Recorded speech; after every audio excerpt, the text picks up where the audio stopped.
En este mundo se producen acontecimientos desconcertantes, a veces trascendentes, que por desidia o prejuicios de los medios de comunicación no llegan a la opinión pública o llegan tan manipulados que nadie se los cree. Por ejemplo, estoy convencido de que muchos de ustedes han oído hablar de los llamados círculos de cosechas. Esa serie de formaciones geométricas, en gran parte circulares, que en estas últimas décadas han ido apareciendo en diferentes lugares, sobre todo en el sur de Inglaterra.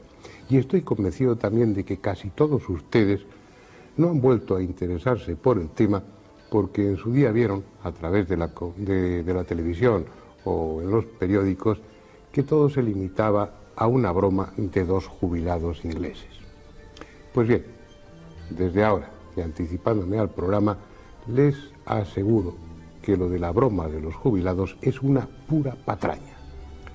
El fenómeno no solo es auténtico, sino que a lo largo de esta última década ha ido adquiriendo unas dimensiones tales, de una complejidad, de una riqueza de contenido, que yo me atrevería a calificarlo como uno de los acontecimientos más importantes con los que se enfrenta la humanidad en este fin de milenio. Ustedes lo juzgarán cuando vean el documental que les mostraremos a continuación. En él intervienen dos de los mejores expertos en esta cuestión, en los círculos de cosechas, el ingeniero inglés Colin Andrews y el antropólogo alemán Michael Hessemann. Pero también contaremos aquí en el despacho con dos invitados que nos aportarán su experiencia, su opinión, sus conocimientos, también muy importantes, sobre lo que se ha dado en llamar círculos de los campos de cultivo o círculos, aunque no sean todos ellos círculos, ni mucho menos, de las cosechas.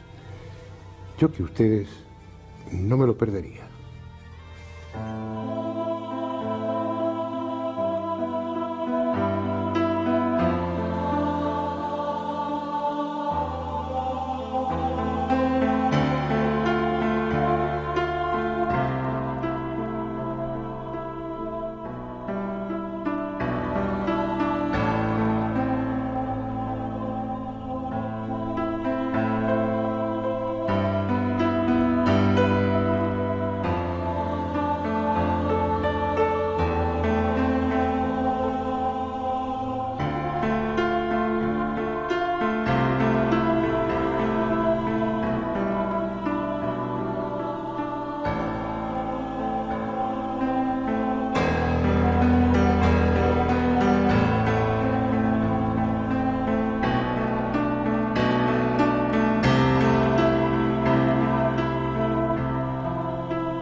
Ahí están. Son los llamados crop circles, los círculos del trigo o círculos de las cosechas que comenzaron a aparecer al principio de la década de los 80 en el sur de Inglaterra y que con el transcurso de los años han ido extendiéndose a otros países al tiempo que adquieren cada vez mayor complejidad y perfección. Un fenómeno del que la mayoría de la población mundial no tiene la menor idea, o a lo sumo, ha oído hablar de ello como una curiosidad que, según se explicó después por televisión, se reducía a una simple broma de dos jubilados ingleses. Sin embargo, les sugiero que presten atención a este programa, porque como podrán deducir después, se trata de uno de los acontecimientos más extraordinarios y desconcertantes con los que se enfrenta la humanidad en este fin del milenio. Entre sus características insólitas está la periodicidad. Cada año, en la misma época y en la misma zona, los círculos de las cosechas hacen su aparición. Al punto que, además de a los investigadores, Atraen a todo tipo de curiosos, que los graba o fotografía desde avionetas alquiladas como si se tratase de una atracción turística más. Esa regularidad y su carácter tangible, se trata de algo que puede tocarse o medirse, hacen del fenómeno una materia idónea para su investigación. No hay que basarse en la credibilidad de un testigo o en el análisis técnico de fotos y filmaciones, como en el caso de los ovnis. Aquí el investigador puede venir y estudiarlo directamente. La primera consecuencia de ese estudio es que se trata de un fenómeno auténtico provocado por alguien inteligente que sigue una estrategia determinada y se sirve de medios técnicos desconocidos. Por eso sorprende que la comunidad científica no se haya interesado por el tema, al menos oficialmente, ignorándolo o tratándolo de forma despectiva, a no ser que prefiera mantenerse al margen para así no verse obligada a admitir públicamente que, como iremos viendo después, nos hallamos ante algo que está rotundamente fuera del alcance de la tecnología humana actual. Los primeros casos se produjeron en Australia durante los años 60. Se trataba de círculos sencillos que aparecían de cuando en cuando. En la década siguiente ya comenzaron a verse en otros países, y no solo aislados, sino también en agrupaciones de 3 o más círculos. Fue al final de los años 80 cuando se produjo una auténtica eclosión, sobre todo en el sur de Inglaterra. Y a partir de entonces, ya de forma vertiginosa, el número ha ido creciendo, la complejidad de los dibujos ha aumentado extraordinariamente y su contenido se manifiesta cada vez más claramente como lo que ya algunos sospechaban desde el principio: auténticos mensajes, una forma de comunicación. En 1999 aparecieron cerca de 4.000, desde Inglaterra hasta Canadá, pasando por Austria, Estados Unidos, República Checa, Australia, Holanda, Alemania, como si su intención fuese la de convertirse en un fenómeno mundial. Veamos ahora cómo son los llamados círculos de las cosechas. Su tamaño oscila entre unos pocos centímetros de diámetro y varias decenas de metros, formando agrupamientos que en ocasiones cubren hasta 1 hectárea de terreno. El nombre les viene dado por aparecer casi siempre sobre los cultivos, en zonas con hierbas altas, habitualmente cereales, y con mayor frecuencia en los campos de trigo. Las épocas de aparición de los círculos son la primavera, cuando los tallos han alcanzado ya cierta altura, y el final del verano, coincidiendo con la maduración del grano. Respecto a su origen, la ciencia institucionalizada trató en un principio de encajarlos como fuese dentro de los procesos naturales, atribuyéndolos a la acción de remolinos de aire, de hongos o a la simple acción de labriegos bromistas, de la que luego nos ocuparemos. Durante un tiempo fue apoyada oficialmente la tesis del profesor Terence Maiden, que los explicaba como la consecuencia de presuntos remolinos de plasma que descendían hasta el suelo y con su giro trazaban los círculos. Como hipótesis es un puro disparate, pero mientras fueron círculos simples, sirvió para dejar a salvo la dignidad de la comunidad académica, empeñada siempre en explicarlo todo, aunque, como en este caso, no tenga la menor idea de qué se trata. Vayamos a los detalles y a través de ellos obtengamos elementos de juicio para deducir si son obra de un bromista o, sencillamente, si son siquiera obra humana. Lo que a primera vista más impresiona es la perfección del trazado cuando se las contempla desde el aire. Parecen realizados a base de compás, regla y cartabón, como podría hacerlo un delineante sobre un tablero de dibujo. En el suelo, dentro de las figuras, puede observarse que los tallos no están rotos ni quebrados. Están simplemente curvados a pocos centímetros del suelo hasta quedar tumbados y dispuestos en espiral. De hecho, siguen creciendo normalmente en esa posición. Por si fuera poco, En muchas ocasiones, sobre todo en los diseños de forma rectangular, los tallos están entrelazados alternativamente, por grupos, constituyendo un auténtico mosaico vegetal. Es muy improbable que un farsante logre diseñar estas figuras sobre el campo durante la noche, en la oscuridad. Si después se entra en un círculo falso, podemos darnos cuenta que las plantas no están tumbadas en el suelo, sino que están rotas, no están dobladas, no están deformadas. En los círculos falsos no tenemos las diferentes anomalías químico-físicas. Además, cuando fueron analizadas algunas de ellas, entre los círculos más complicados, se descubrió que para crear estos pictogramas se empleaba una geometría muy compleja. Se ha comprobado que dentro de las formaciones hay un remanente de energía, tanto más activa cuanto más recientes son. Esa energía, hasta ahora desconocida, interactúa con otras que sí son medibles. De esa manera, se ha determinado que en el interior de los círculos el campo magnético es un 300% más intenso que en el resto del cultivo. Lo que no solo perciben los instrumentos de medida, sino cualquier aparato electrónico, como las cámaras de televisión o los teléfonos móviles. También en muchos de los círculos se han detectado niveles anormales de radiactividad. Sea cual sea esa energía, resulta evidente que afecta a los seres vivos, en esta ocasión a las plantas.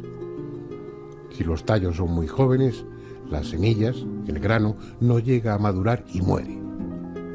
Si la formación de los círculos se produce más avanzada la estación, con las espigas más desarrolladas, el grano madura, pero se vuelve estéril. En ambos casos, los granos aparecen deformados. En cambio, si al formarse el círculo el cereal está ya madurando, sus tallos y espigas crecen más rápido y más sanas que en el resto del cultivo. Igualmente, los tallos jóvenes del interior de los círculos presentan nódulos mayores y pueden doblarse sin romperse mucho más que los del exterior. El profesor Levengood de la Universidad de Michigan realizó un sencillo experimento sometiendo a tallos normales a los efectos de un horno de microondas, de los que hay en cualquier cocina, y obteniendo resultados muy parecidos. Es decir, nos encontramos ante un fenómeno de características extraordinarias que no solo afecta al magnetismo y la radiactividad del terreno, sino que además altera la estructura molecular de las plantas. Pero lo que resulta más extraordinario aún, esa energía presuntamente causante de los círculos de las cosechas permanece allí de alguna forma, conservando sobre el terreno la memoria del diseño del dibujo que está representado. En 1998, el ingeniero Colin Andrews realizó un experimento que así parece demostrarlo. Colocó agua destilada en recipientes adecuados dentro de alguno de los círculos de las cosechas y luego, mediante un espectrógrafo, comprobó que a nivel molecular el agua tendía a ordenarse de una forma parecida a la del dibujo en cuyo interior había estado, como si en ese lugar hubiese algo, un campo energético, con el esquema del dibujo memorizado y esa información hubiese pasado al agua reordenando sus moléculas. Para apreciar la diferencia, observen esta fotografía. En ella puede verse la disposición que adoptan las moléculas de agua en condiciones normales sin la influencia de los círculos. Campos de energía codificada, o vaya usted a saber qué otra cosa, puesto que no hay palabras adecuadas para definir algo que ignoramos lo que es, capaces de producir todas esas alteraciones que hasta ahora hemos descrito y que se sirve de métodos precisos, geométricamente impecables, hasta para doblar las espigas, como descubrió Roy Dalton para su sorpresa. Este ingeniero aeroespacial inglés ha podido comprobar que la espiral que se forma en los círculos de las cosechas corresponde a un modelo matemático concreto que se repite en todos los círculos auténticos.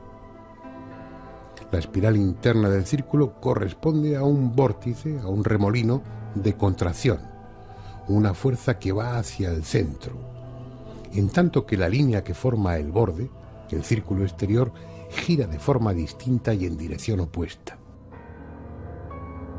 Nos guste o no, el hecho es que detrás de los círculos hay una tecnología que rebasa nuestra capacidad de comprensión. La cuestión ahora es saber quiénes están dibujando esas fantásticas figuras sobre nuestros campos y para qué.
Por lo que llevamos visto hasta ahora y por lo que después descubriremos sobre el contenido matemático y simbólico de los llamados círculos de las cosechas, no es exagerado decir que se trata de uno de los acontecimientos más desconcertantes y tal vez más trascendentes de esta época. Sin embargo, paradójicamente, y como les comentaba al principio del programa, en la opinión pública ha quedado la idea de que todo se reduce a una simple broma.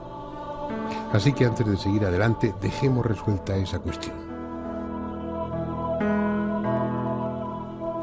El 9 de diciembre de 1991, el periódico inglés Today publicaba la noticia de que dos jubilados ingleses, Doug Bower y David Chorley, confesaban ser los autores de todos los círculos aparecidos durante 13 años, hasta esa misma fecha. Obviamente, la idea me hace reír por lo absurdo que es. Me pregunto cómo puede ser concebida la idea de que dos ancianos de cerca de 65 años puedan cumplir el milagroso trabajo de imprimir 15 perfectos diseños, grandes centenares de metros en un solo día y en diversas partes del país británico. Es imposible.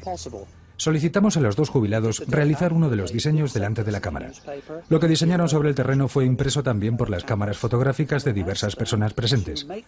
A veces hago ver algunas de estas fotos durante mis conferencias, de las cuales normalmente se ríen todos. Lo que inmediatamente se nota en las imágenes es una gran confusión. No hay simetría, ninguna de las bellísimas simetrías vistas hasta aquel momento. En el terreno las plantas resultan rotas, reducidas prácticamente a pedazos. Esto demuestra claramente que aquello que nosotros vemos, que observamos cuando nos encontramos frente a aquellos espectáculos de perfección, no es lo que han hecho ellos. El asunto es tan ridículo que no se mantiene en pie. Obviamente es posible que los dos oportunistas hiciesen uno o una docena de círculos, como podría hacerlo cualquiera.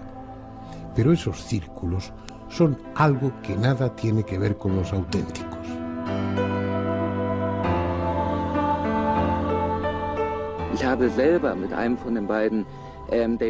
He hablado con uno de los dos, Dave Chorley, y me han confesado que ellos han visto tantos círculos en el grano que no tienen ni idea de quién puede hacerlos y que ellos primero han observado el fenómeno y después lo han reproducido. De hecho, sus círculos en el grano son las copias ridículas del fenómeno original. Cada investigador ha reconocido que ellos son falsos.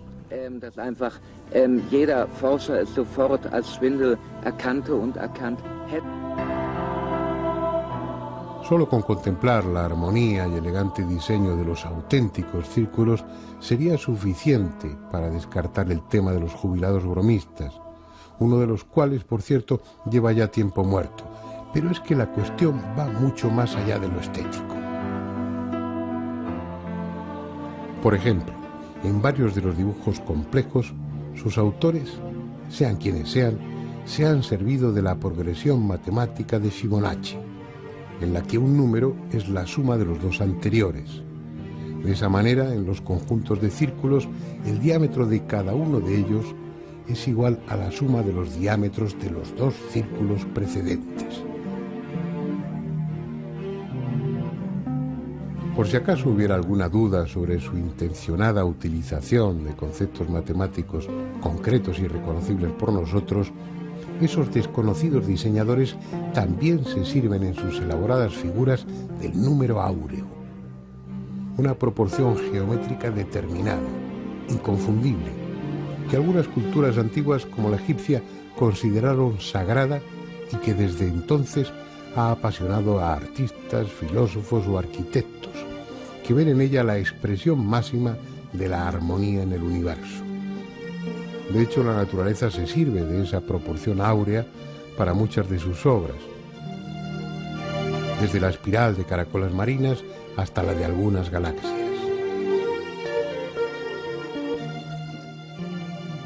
Número áureo y desarrollos fractales, es decir, series en las que a partir de los bordes de una figura se van formando otras idénticas cada vez más pequeñas. Un concepto matemático de vanguardia que también está presente en los círculos de las cosechas desde el principio de los años 90, en que comenzaron a aparecer figuras que eran auténticos diagramas fractales, diagramas tan complejos que son imposibles de calcular sin la ayuda de un ordenador, pero que están ahí, a escala gigantesca, sobre los campos de cultivo. Quien quiera puede atribuirlo a la casualidad, pero el hecho es que el primero apareció el 13 de agosto de 1991 en las inmediaciones de Cambridge, sede de la famosa universidad en la que precisamente daba clase el matemático Benoit Mandelbrot, el descubridor de los diagramas fractales. Mandelbrot set itself is, as you know, a fractal, and it represents that state which exists. La serie de Mandelbrot es un fractal. Representa una fase existente como una geometría. Las computadoras lo colocan en un esquema representando unas condiciones que indica el verdadero límite entre el orden, así como lo conocemos, y el caos.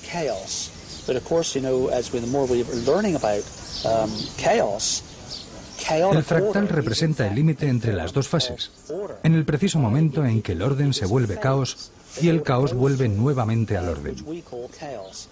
Creo que es muy importante que nosotros comprendamos cuándo es el momento en el cual el orden desaparece y vuelve el caos.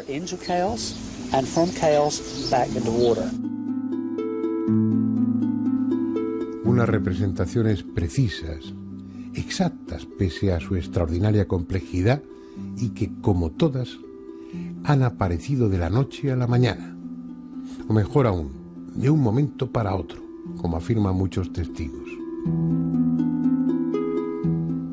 La obra de seres inteligentes que utilizan medios para nosotros incomprensibles. No es extraño que buen número de investigadores asocien los círculos al fenómeno ovni, sobre todo si se tiene en cuenta que en más del 20% de los casos, en los alrededores de los dibujos o sobre ellos, se han visto objetos volantes no identificados e incluso han sido fotografiados o filmados. Pero de entre todas esas posibles evidencias hay una verdaderamente espectacular. Fíjense bien en ella. Es una grabación en vídeo realizada el 11 de agosto de 1996 a las 5 de la madrugada, cerca de la localidad inglesa de Oliver Castle, por John Bybel, uno de los muchos aficionados que investigan el fenómeno por su cuenta.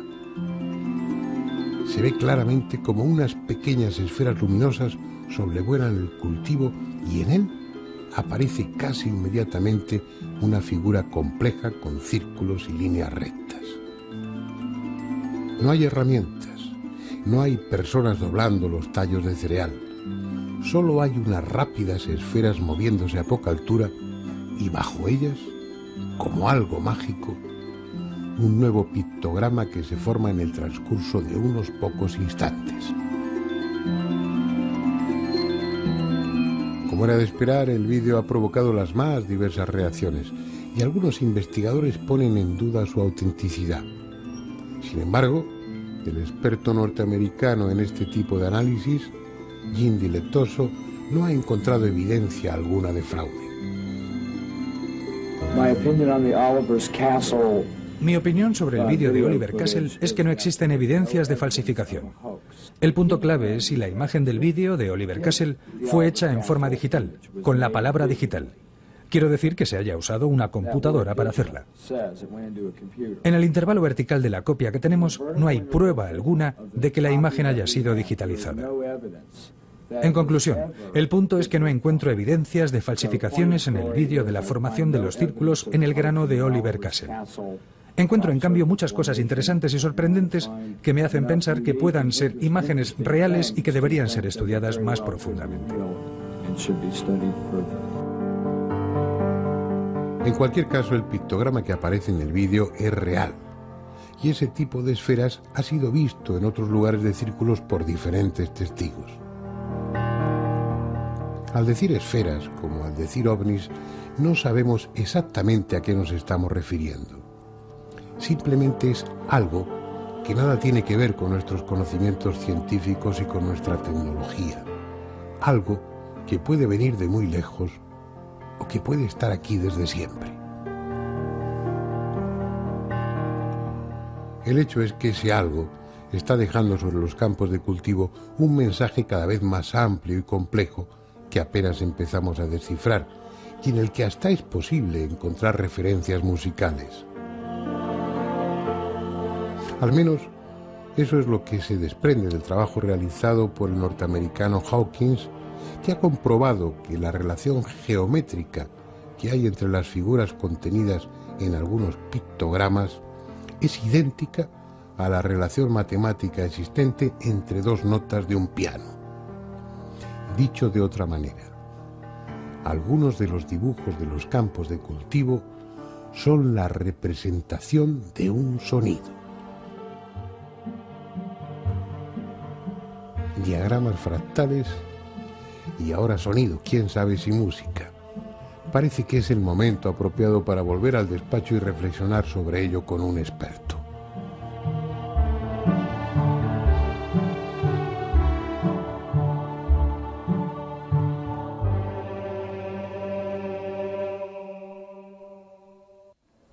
Como estamos viendo, en el tema de los círculos de las cosechas han ido apareciendo, sobre todo a lo largo de esta última década, formaciones cada vez más complejas en las que están presentes conceptos matemáticos muy de actualidad, que uno, si tiene una enciclopedia en casa antigua, no encuentra incluidos esos términos porque corresponden a las matemáticas actuales. Uno de ellos es el de los fractales. Y bueno, aunque en el guión yo cito el tema, creo que es fundamental que hablemos con alguien que conoce los círculos de cosechas muy bien, que ha estudiado esa cuestión a fondo y que además tiene la formación matemática y técnica suficiente para que bueno, nos explique cosas que yo no sabría explicar. De hecho, no lo he podido hacer en el guión por falta de conocimientos matemáticos. Juan Ignacio Cuesta, él es periodista y es investigador adscrito al Departamento de Periodismo 3 de la Facultad de Ciencias de la Información de la Universidad Complutense de Madrid, además de espeleólogo y además de otras muchas cosas, ¿no? Un hombre tremendamente inquieto, al que agradezco que esté aquí acompañándonos y al que de entrada le pregunto a bocajarro, ¿qué son los fractales? A ver si eres capaz de explicarlo de una manera asequible para mí. Técnicamente, un fractal es una superficie, un cuerpo geométrico, cuya dimensión topológica es menor en un punto a su dimensión fractal. ¿Esto qué quiere decir? Pues lo voy a decir de una manera que se pueda comprender vulgarmente. Esto significa que un fractal es una superficie limitada, o sea, finita, que tiene límites cuyo borde, cuyo perímetro tiende al infinito. Cuando uno ve gráficos de geometría fractales, lo primero que se capta es cómo esa misma figura se va descomponiendo, por decirlo así, en otras idénticas progresivamente más pequeñas, como formaciones estéticamente muy curiosas y, por lo visto, matemáticamente apasionantes, ¿no? Para que nos demos cuenta de lo que es un fractal, podemos hacer lo siguiente: coger un triángulo, dividir cada uno de sus lados con un punto al centro y coger otro triangulito que sea la mitad justo del que tenemos e irlo colocando en cada uno de estos 3 puntos, con lo cual tenemos una estrella de 6 puntos. Luego a cada uno de esos lados de ese polígono lo podemos dividir por la mitad y añadirle otro triangulito que sea la mitad justo, y así hasta el infinito. Entonces tendríamos 2 tipos de desarrollo: un desarrollo, como tú bien decías antes, que es de orden creciente, y un desarrollo que es de orden decreciente.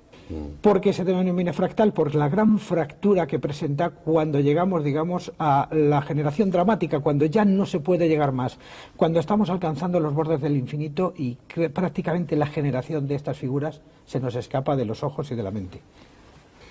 Tú conoces bien el tema de los círculos de cosechas. ¿Hay ahí representaciones geométricas que tengan que ver con los fractales? Bueno, vamos a ver, siguiendo todos los círculos de cosechas a los que he podido tener acceso desde hace aproximadamente 20 años, a todos los que he podido tener acceso, he detectado 2 tipos de formas. Una, las que se corresponden con la geometría euclidiana, o sea, círculos, rayas, puntos, triángulos, que hay, bueno, podemos hablar de que pueda existir un cierto fraude, pero hay figuras fractales. Y una figura fractal es imposible de hacer con ningún mecanismo que nadie tenga.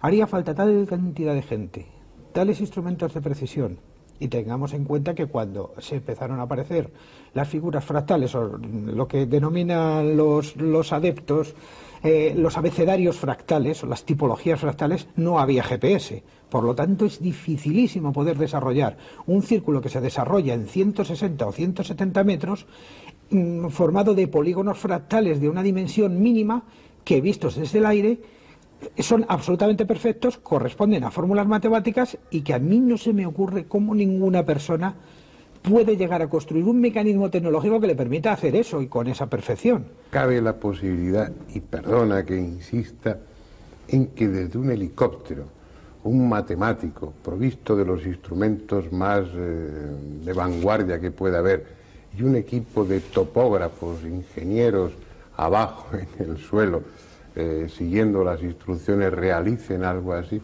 Es muy difícil. Es muy difícil porque además un helicóptero sobre un círculo, o sea, sobre un campo de cereal, todo el mundo sabe que produce una serie de huellas, una serie de fracturas. Sí, no, lo digo, y además estaríamos hablando de una multitud de obreros especializados que no dejarían círculo, que no dejarían ni rastro del campo de cultivo entero. Vamos a pensar, por ejemplo, en el círculo de Avebury de 1996. Ese círculo está formado por cerca de 2.500 piezas, todas distintas y perfectamente sincronizadas dentro de una geometría fractal. No se me ocurre cómo se puede hacer eso. Hombre, siempre hay un genio que puede estarnos engañando, pero desde luego solamente el hecho de que exista ese genio que nos está engañando ya es maravilloso. Ya ese es un misterio en sí, quién tiene ese cerebro y quién tiene esas capacidades. Con toda la experiencia que tú tienes, ¿qué crees que es eso? ¿Quién crees que lo hace y para qué lo hace? Yo personalmente aquí tengo que ser muy humilde, tengo que ser muy sencillo y practicar el reconocimiento de que me resulta muy difícil entenderlo. Lo que pasa es que hay muchas teorías. Hay una teoría que se refiere a la energía de la Tierra, hay otra teoría que se refiere a las famosas líneas de Hartmann, la misma energía de la Tierra pero ya más o menos entutorada. Está la teoría de los ovnis, está la teoría, por supuesto, de los fraudes. A mí hay una teoría que me gusta, la de Lovelock, es yo creo que la que más me gusta. Es, de alguna manera, es una emanación que la Tierra hace por su parte más débil. Igual que en el mar, que también es una parte, digamos, blanda o que puede graficar cosas, el mar nos trae imágenes pluriformes de miles de cosas, los círculos de cereales, que son débiles, que son manipulables por energías muy sutiles, la Tierra ahí nos está contando algo de sí mismo. Es decir, estás hablando de una Tierra inteligente y con sentimientos. Hombre, es que la Tierra nos está dando un mensaje de su propia creatividad y yo quiero por lo menos entenderlo así. Si se me acusa de ser excesivamente crédulo, de establecer una hipótesis, digamos, poco sostenible, por lo menos mi imaginación o mi literariedad me hace que yo me crea de momento esa teoría, porque es la única a la que de momento soy capaz de agarrarme. ¿Ves tú en el transcurso de los años, desde que empiezan a aparecer los primeros más sencillos, a sobre todo lo que ha sucedido en estas 2 últimas décadas y especialmente a partir de los 90, ves una progresión en la calidad o en la profundidad de los mensajes o en la complicación de ellos? Sí, hay una progresión, es evidente. Es como si quien los está haciendo tuviera una intención comunicativa y haya descubierto que está comunicándose y por lo tanto se está produciendo un flujo, una transferencia de conocimientos. Se produce comunicación cuando se produce el círculo entre el emisor y el receptor. Quien esté detrás, lo que esté detrás del círculo de cereal, detecta de alguna manera que esto está llegando y entonces va perfeccionando su mensaje, quizá haciéndolo crecer, haciéndolo más inteligible, haciéndolo más comprensible, en el supuesto de que hay personas que ya lo pueden entender o que se han preocupado por ello. Podemos quizá afirmar que llevan apareciendo círculos de cereal que no hemos visto, digamos, desde que el hombre cultiva cereales. Pero esta es la primera vez que alguien los está empezando a comprender y los está empezando a entender. Y quizá por eso, lo que sea, se esmera. O hasta se puede hacer música con ellos. Hay un experimento que a mí me resultó fascinante cuando lo escuché, cuando me lo dejaste oír, que es, bueno, partir de la geometría o de las matemáticas que hay ahí implícitas en algunos de esos diseños y prestarle sonido, ¿no? ¿Qué es exactamente lo que has hecho?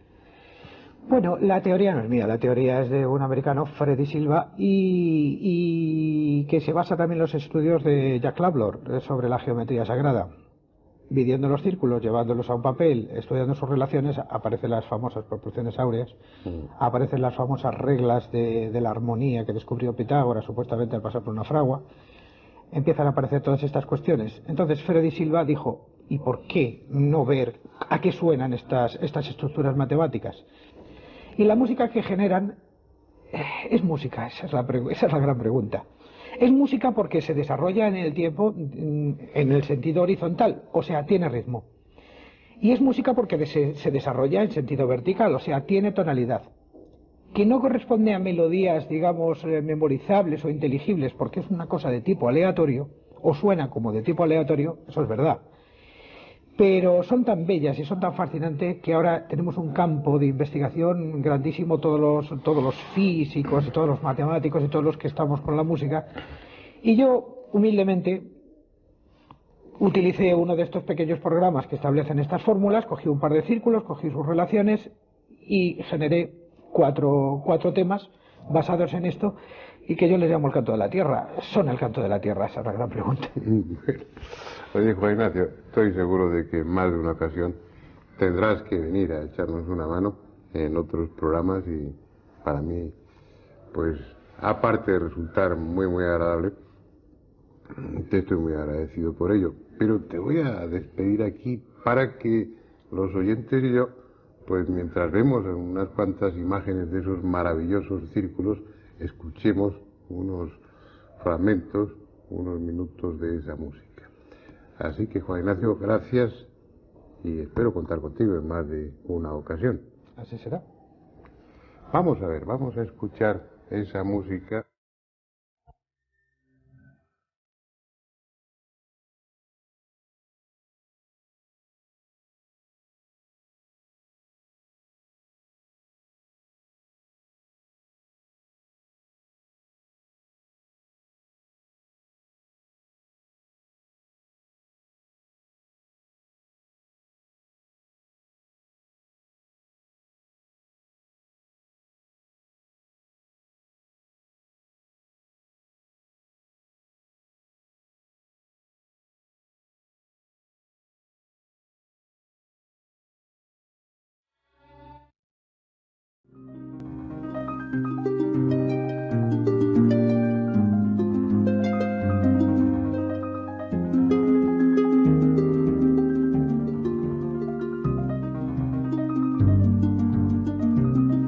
Sea cual sea su origen, lo evidente es que los llamados círculos de las cosechas responden a una intención.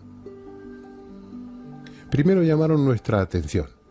Era un fenómeno nuevo, espectacular, que se repetía cíclicamente y que tras las lógicas dudas iniciales nos vimos obligados a admitir que tenía una procedencia no humana.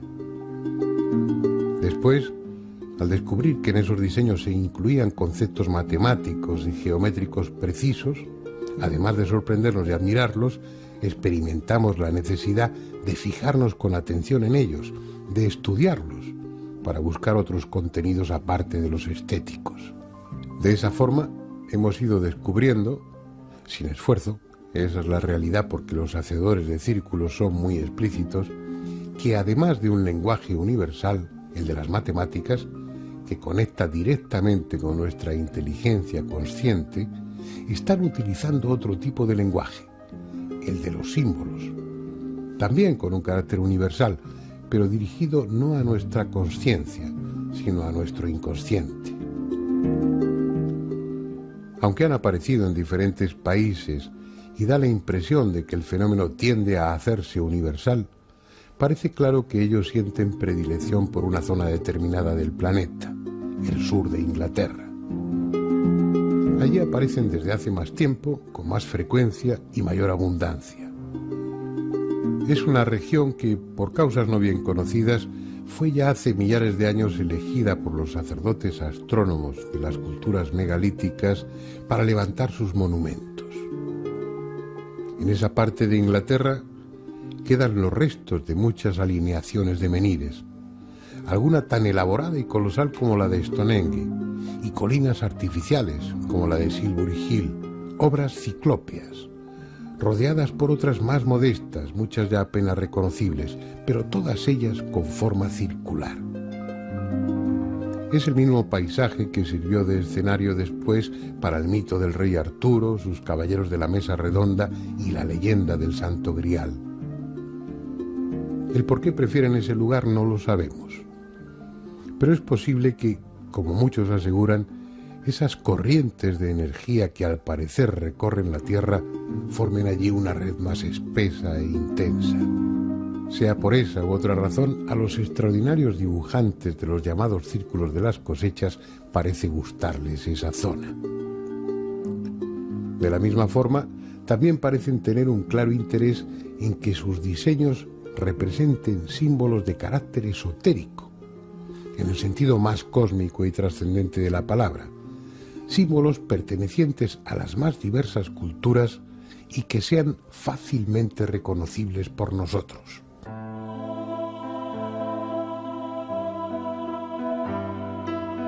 Símbolos que vinculan al hombre con el cielo, a veces tan arcaicos que ya se dibujaban en las paredes de las cuevas prehistóricas, o tan universales como la svástica, símbolo del sol moviéndose en el cielo, presente en todas las culturas, desde la antigua India a Norteamérica, desde China a la Europa celta. Otros simples, pero que parecen aludir al mismo principio. El sol, con una corona ondulante, como expresión de su movimiento o de su poder generador.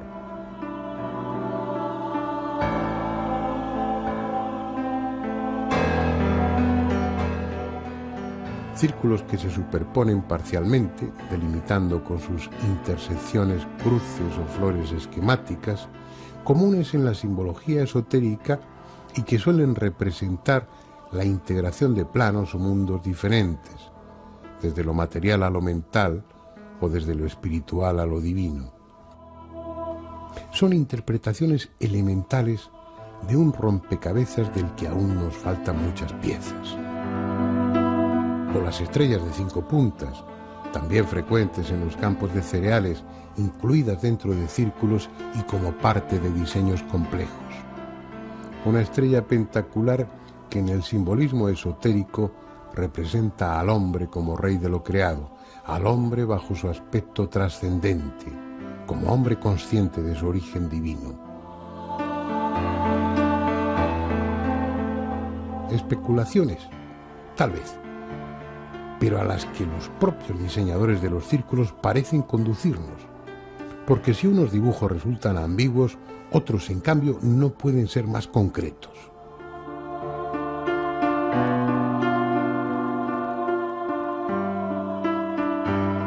Como este, ni más ni menos que un perfecto árbol sefirótico, la pieza emblemática de la Cábala, con sus 10 sefirot y sus 22 senderos, el árbol de la vida, con los caminos y etapas que descienden desde Dios hasta el hombre y el mapa que éste ha de recorrer para alcanzar el carácter divino que supuestamente le corresponde. Un símbolo tan reconocible, tan evidente como este otro, formando parte de un diseño complejo con 2 pentáculos superpuestos inscritos en un círculo que apareció en 1997, está, sin posibilidad de error, el Ankh, la cruz egipcia, otro símbolo cósmico que relaciona al hombre con la eternidad, la llave que los dioses egipcios llevaban en su mano.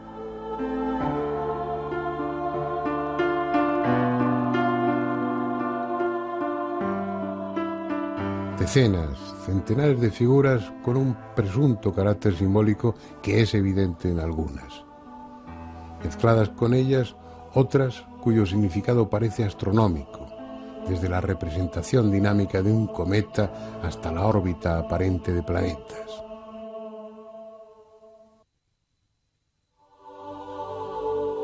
Han estado ahí, en los campos de trigo o de cebada. Han desaparecido tras la siega para volver a aparecer a la primavera siguiente. Así, década tras década, cada vez con diseños más elaborados, más rotundos, más directos. Son, sin duda, fragmentos de un mensaje aún incompleto. Pero tal vez no haya que esperar mucho más, porque ellos, los hacedores de los círculos de las cosechas, están siendo cada año más claros y explícitos, como si pensaran que ya ha llegado el momento.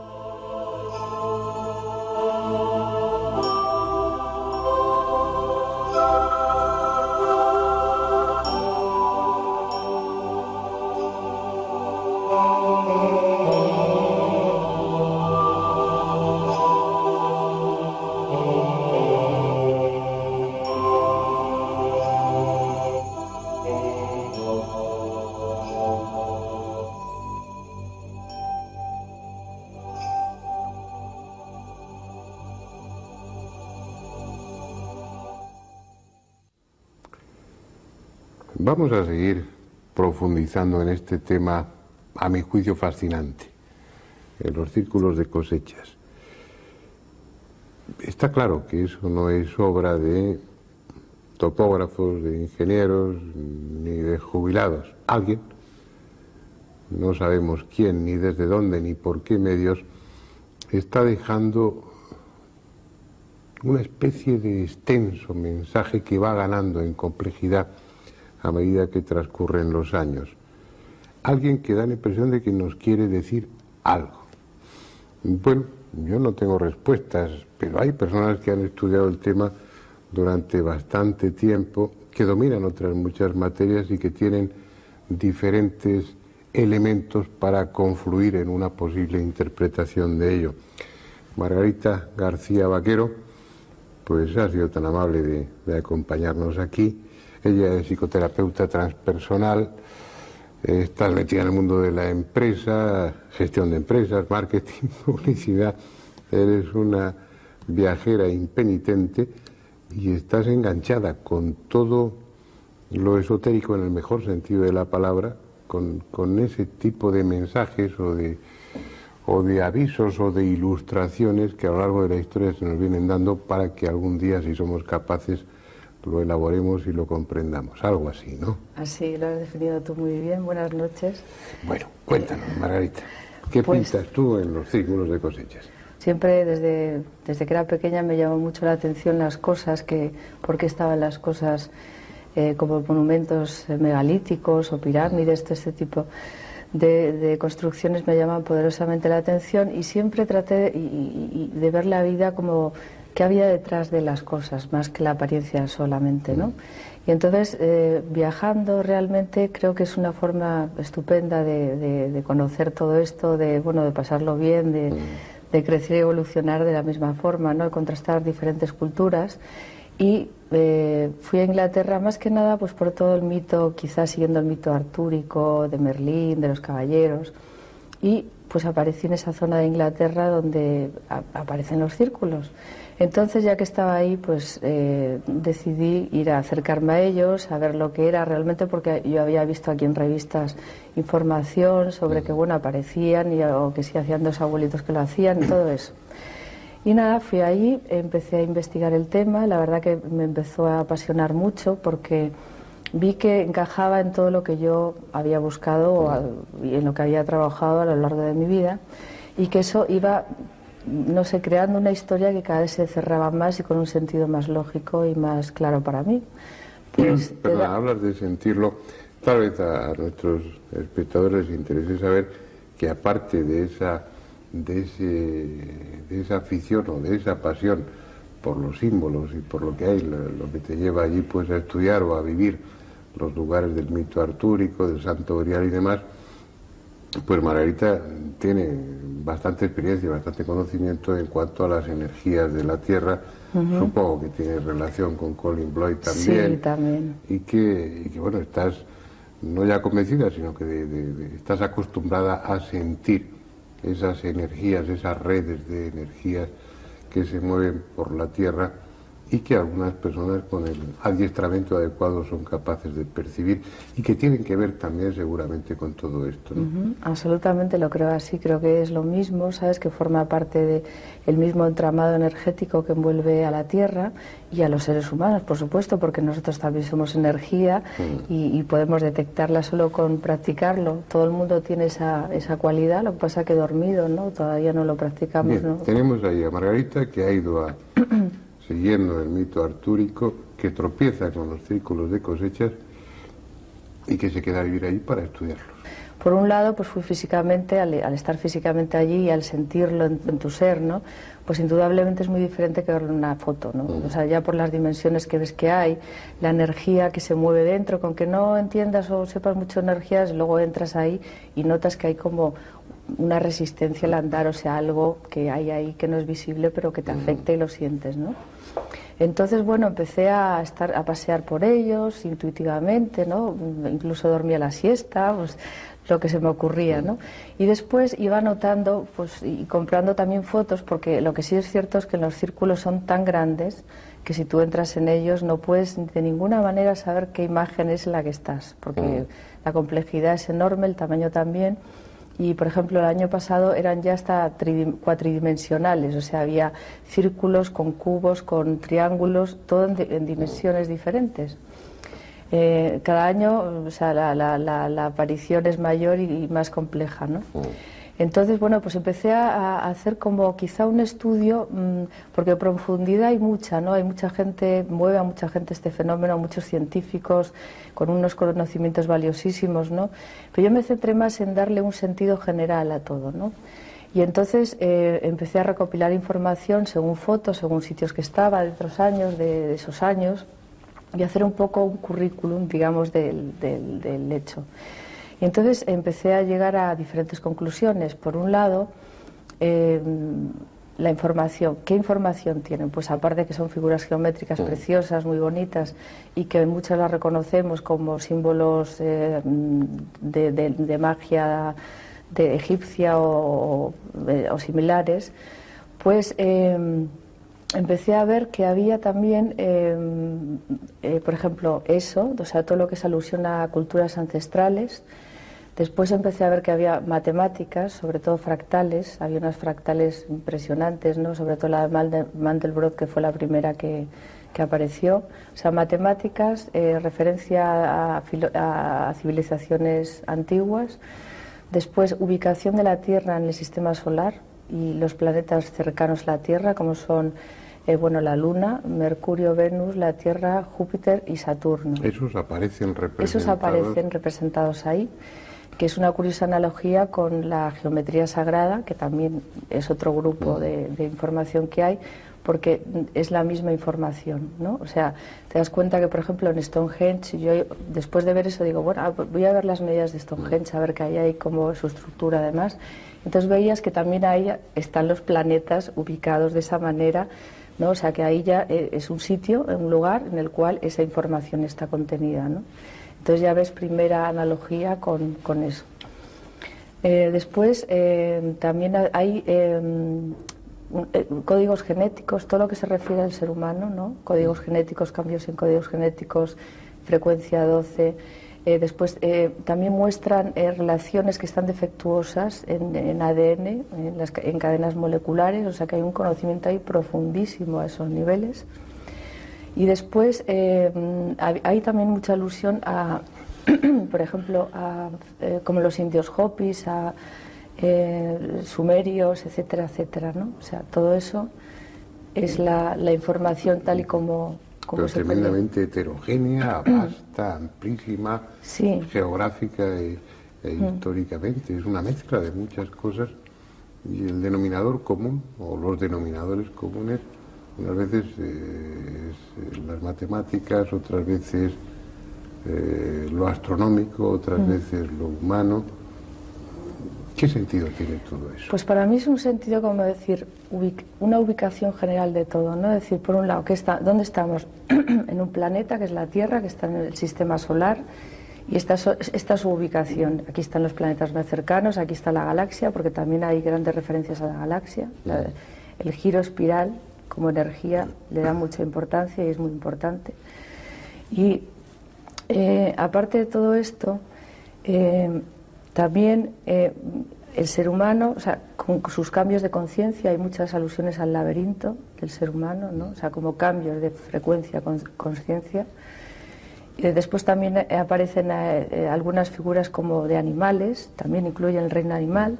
Es como que está toda la creación, todos los seres que estamos implicados en la Tierra y en el universo, como ¡pum!, nos llama la atención así. Y después también, al hacer alusión a culturas antiguas que poblaron el planeta y que nos dejaron su mensaje, pues también como diciendo, en el pasado ya hay avisos, hay información que os queremos dar y que también está aquí ahora en este momento, ¿no?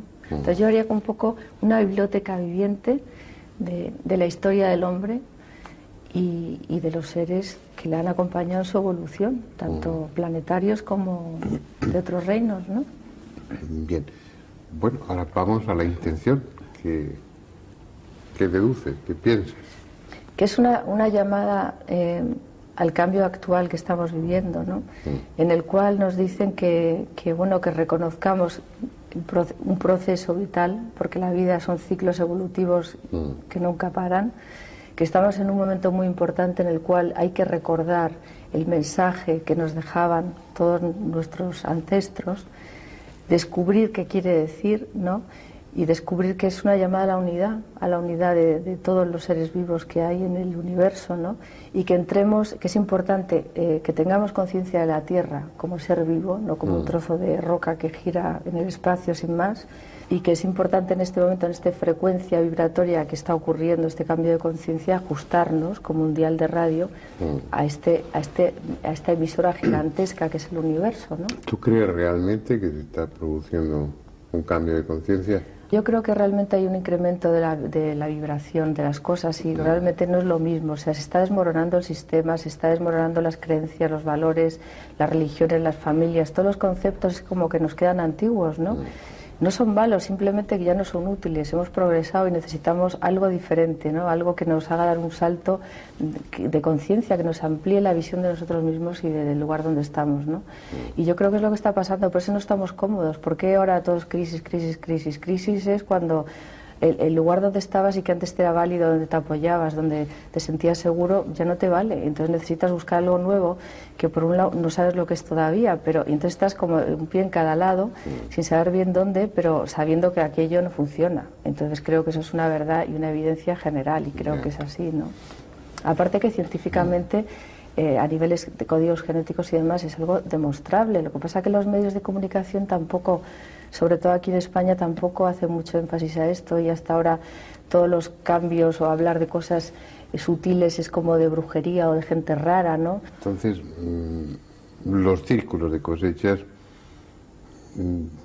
lo que inducirían es a la reflexión, no es que haya ahí un mensaje que literalmente tenga una traducción en el que diga humanos, cuidados, no, es algo que nos invitaría a hacer ese tipo de reflexiones que tú haces ahora. Sí, yo creo que sí. Además, yo pienso claramente que los círculos como forma son unos arquetipos muy potentes, y entonces tienen una energía que, aunque no nos demos cuenta y aunque no queramos, están actuando en nuestros códigos genéticos, en nuestras células y en nuestra mente inconsciente. Entonces esa parte de nosotros que normalmente está tapada, que no queremos ver porque solamente actuamos con la mente, con lo que conocemos y nos hace sentir seguros, pero eso opera en nosotros, queramos o no. O sea, nos está afectando muchísimo, y yo creo que está abriendo muchas memorias, muchos cambios en muchas personas que están resonando a eso, aunque no entiendan lo que quiere decir ese dibujo en concreto, ¿no? Pero sí está afectando esa parte que sí lo entiende. Margarita, me comentabas antes de iniciar la charla que cuando das una conferencia sobre el tema de los círculos, las primeras preguntas que te suelen hacer en el coloquio es, bueno, ¿y quién hace esas cosas? Yo creo que los espectadores, que ustedes y yo, estamos también haciéndonos la misma pregunta durante todo el programa. Yo no sé si tiene la respuesta, pero cuando menos tendrás una opinión.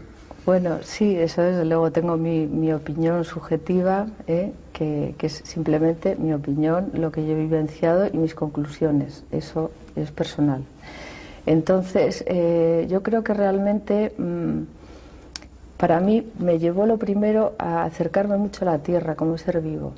Entonces la Tierra tiene unos cuerpos igual que nosotros, cuerpo físico, emocional, mental y espiritual, y es un ser manifestado. Entonces, para mí, el cuerpo mental de la Tierra está formado por... es una red de cristal poliédrico maravillosa, es como un copo de nieve gigantesco que flota en el universo, en el cosmos, es como una antena gigante, una emisora de radio, ¿no? Entonces, creo que realmente, si la Tierra puede hacer tornados, puede hacer terremotos y toda esa cantidad de energía tan fuerte que mueve, ¿por qué ella no podrá pensar o escribir sus pensamientos en la Tierra, ¿no? Entonces, para mí es una expresión de ella, puesto que aparecen en ella, si no podían aparecer en otro lado. Y a la vez también es un efecto espejo con otra dimensión. O sea, yo creo que hay hermanos de otra dimensión. Yo realmente creo que existe vida en el universo, no somos los únicos que estamos aquí plantificados. Me parecería, a mí me parece absurdo, me lo ha parecido siempre. Creo que realmente hay muchos planetas habitados, aunque todavía no los conozcamos. Para mí es eso, este fenómeno ocurre, también yo le llamo a veces en plan broma, pero también creo que es así, marketing cósmico, ¿no? Es posible porque todo es posible en este mundo, como estamos viendo, y entre esas cosas que teóricamente son imposibles, pero que resultan ser reales, como los círculos de cosechas, pues bueno, uno acaba pensando, o debiera terminar pensando que no es cuestión de empeñarse, sino de decir ya. Es posible que sea así. De todas formas, los círculos de cosechas están ahí, son mucho más que un fenómeno extraño. Da la impresión de que detrás de ellos, en el fondo de ellos, hay un mensaje, y que ese mensaje no es grandilocuente, sino que ese mensaje debe o debiera resonar en la intimidad de cada uno de nosotros, que es como se producen o se deben producir los cambios en definitiva. Están ahí, ustedes pueden ir, pueden tocarlos, pueden pisarlos, no es algo lejano, son un enigma tangible que está sobre los campos de cultivo, y si no pueden ir, tienen por lo menos los documentos gráficos, las fotografías, las filmaciones, que es posiblemente la mejor manera de verlos, porque la complejidad de todos esos dibujos, bueno, como decía Margarita, desde el suelo no se aprecia, uno solo está viendo las espigas tumbadas, pero no percibe la dimensión de aquello que está pisando. Es decir, tienen elementos más que suficientes para poder pensar sobre ello y bueno, y decidir cada uno si es el momento de ese cambio y si los círculos de cosechas pueden ser el pretexto para ello. Ojalá fuera así. Les esperamos aquí la próxima semana con otro tema que deseamos que sea de su interés. Y a Margarita García Vaquero pues le damos las gracias y me temo que en más de una ocasión pues te haremos venir aquí si estás dispuesta a ello para ayudarnos.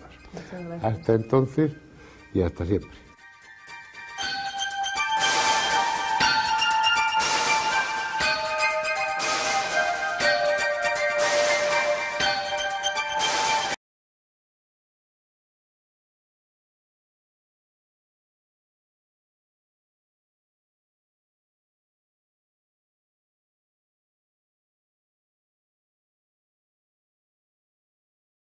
En este fin del milenio. Entre sus características insólitas está la periodicidad. Cada año, en la misma época y en la misma zona, los círculos de las cosechas hacen su aparición. Al punto que además de a los investigadores, atraen a todo tipo de curiosos, que los graba o fotografía desde avionetas alquiladas como si se tratase de una atracción turística más. Esa regularidad y su carácter tangible, se trata de algo que puede tocarse o medirse, hacen del fenómeno una materia idónea para su investigación. No hay que basarse en la credibilidad de un testigo o en el análisis técnico de fotos y filmaciones, como en el caso de los ovnis. Aquí el investigador puede venir y estudiarlo directamente. La primera consecuencia de ese estudio es que se trata de un fenómeno auténtico provocado por alguien inteligente que sigue una estrategia determinada y se sirve de medios técnicos desconocidos. Por eso sorprende que la comunidad científica no se haya interesado por el tema, al menos oficialmente, ignorándolo o tratándolo de forma despectiva, a no ser que prefiera mantenerse al margen para así no verse obligada a admitir públicamente y, como iremos viendo después, nos hallamos ante algo que está rotundamente fuera del alcance de la tecnología humana actual. Los primeros casos se produjeron en Australia durante los años 60. Se trataba de círculos sencillos que aparecían de cuando en cuando. En la década siguiente ya comenzaron a verse en otros países, y no solo aislados, sino también en agrupaciones de 3 o más círculos. Fue al final de los años 80 cuando se produjo una auténtica eclosión, sobre todo en el sur de Inglaterra.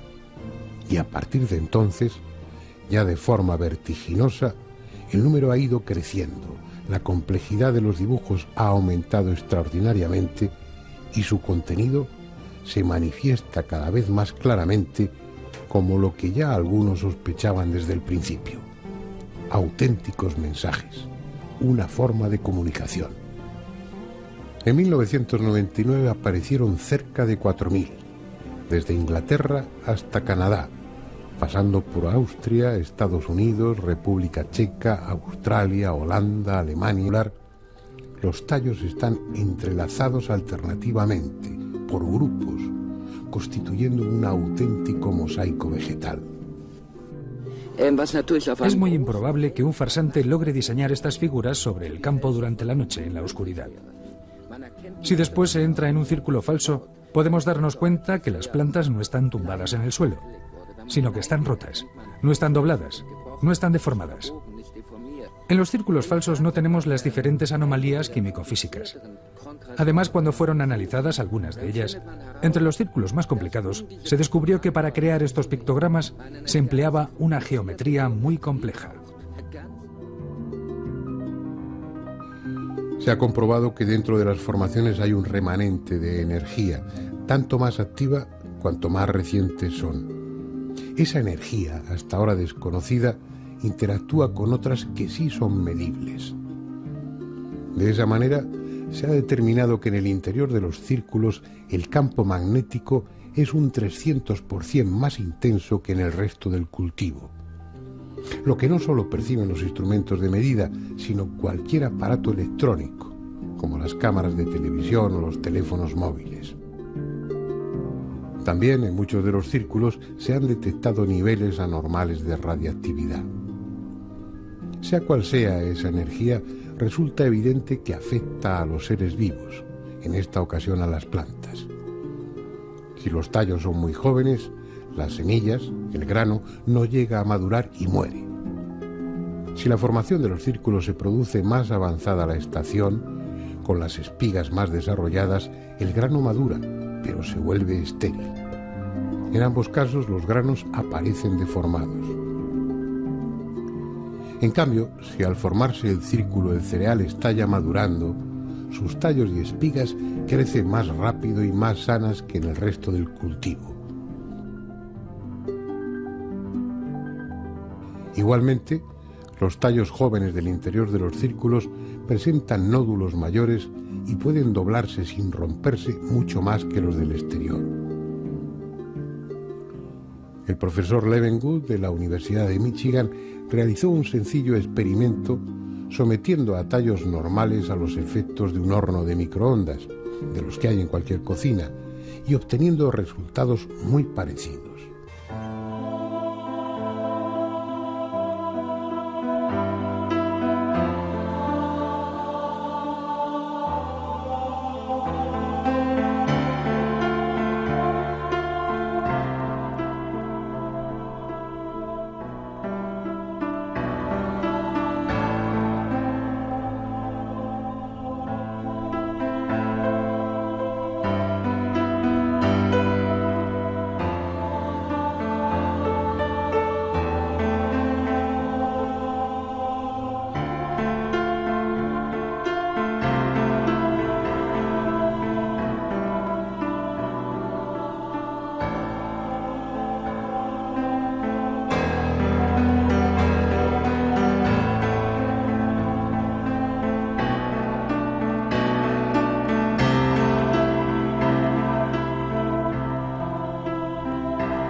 Ahí están.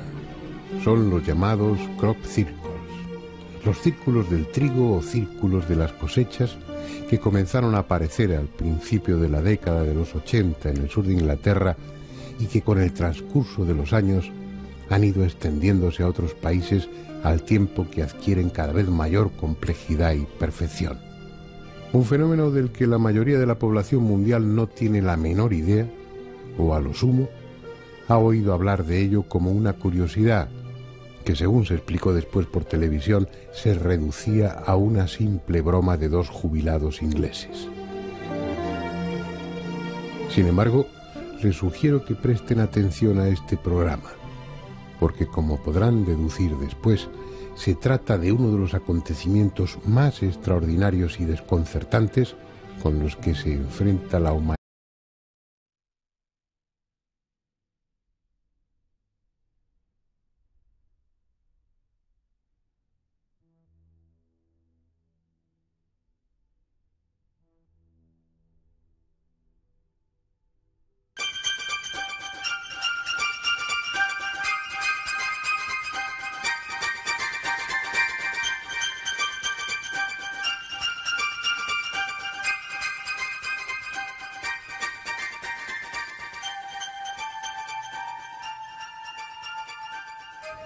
En este mundo se producen acontecimientos desconcertantes, a veces trascendentes, que por desidia o prejuicios de los medios de comunicación no llegan a la opinión pública o llegan tan manipulados que nadie se los cree. Por ejemplo, estoy convencido de que muchos de ustedes han oído hablar de los llamados círculos de cosechas. Esa serie de formaciones geométricas en gran parte circulares, que en estas últimas décadas han ido apareciendo en diferentes lugares, sobre todo en el sur de Inglaterra. Y estoy convencido también de que casi todos ustedes no han vuelto a interesarse por el tema porque en su día vieron, a través de la televisión o en los periódicos, que todo se limitaba a una broma de dos jubilados ingleses. Pues bien, desde ahora, y anticipándome al programa, les aseguro que lo de la broma de los jubilados es una pura patraña. El fenómeno no solo es auténtico, sino que a lo largo de esta última década ha ido adquiriendo unas dimensiones tales, de una complejidad, de una riqueza de contenido, que yo me atrevería a calificarlo como uno de los acontecimientos más importantes con los que se enfrenta la humanidad en este fin de milenio. Ustedes lo juzgarán cuando vean el documental que les mostraremos a continuación. En él intervienen dos de los mejores expertos en esta cuestión, en los círculos de cosechas, el ingeniero inglés Colin Andrews y el antropólogo alemán Michael Hessemann. Pero también contaremos aquí en el despacho con dos invitados que nos aportarán su experiencia, su opinión, sus conocimientos, también muy importantes, sobre lo que se ha dado en llamar círculos de los campos de cultivo, o círculos, aunque no sean todos ellos círculos, ni mucho menos, de las cosechas. Yo que ustedes no me lo perdería. Como si su intención fuese la de convertirse en un fenómeno mundial. Veamos ahora cómo son los llamados círculos de las cosechas. Su tamaño oscila entre unos pocos centímetros de diámetro y varias decenas de metros, formando agrupamientos que en ocasiones cubren hasta 1 hectárea de terreno. El nombre les viene dado por aparecer casi siempre sobre los cultivos, en zonas con hierbas altas, habitualmente cereales, y con mayor frecuencia en los campos de trigo. Las épocas de aparición de los círculos son la primavera, cuando los tallos han alcanzado ya cierta altura, y el final del verano, coincidiendo con la maduración del grano. Respecto a su origen, la ciencia institucionalizada trató en un principio de encajarlos como fuese dentro de los procesos naturales, atribuyéndolos a la acción de remolinos de aire, de hongos o a la simple acción de labriegos bromistas, de la que luego nos ocuparemos. Durante un tiempo fue apoyada oficialmente la tesis del profesor Terence Maiden, que los explicaba como la consecuencia de presuntos remolinos de plasma que descendían hasta el suelo y con su giro trazaban los círculos. Como hipótesis es un puro disparate, pero mientras fueron círculos simples, sirvió para dejar a salvo la dignidad de la comunidad académica, empeñada siempre en explicarlo todo, aunque, como en este caso, no tenga la menor idea de qué se trata. Vayamos a los detalles y a través de ellos obtengamos elementos de juicio para deducir si son obra de un bromista o, sencillamente, si son siquiera obra humana.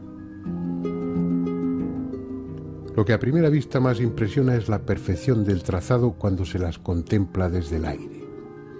Parecen realizados a base de compás, regla y cartabón, como podría hacerlo un delineante sobre un tablero de dibujo. En el suelo, dentro de las figuras, puede observarse que los tallos no están rotos ni quebrados. Están simplemente curvados a pocos centímetros del suelo hasta quedar tumbados y dispuestos en espiral. De hecho, siguen creciendo normalmente en esa posición. Por si fuera poco, en muchas ocasiones, sobre todo en los diseños de forma rectangular,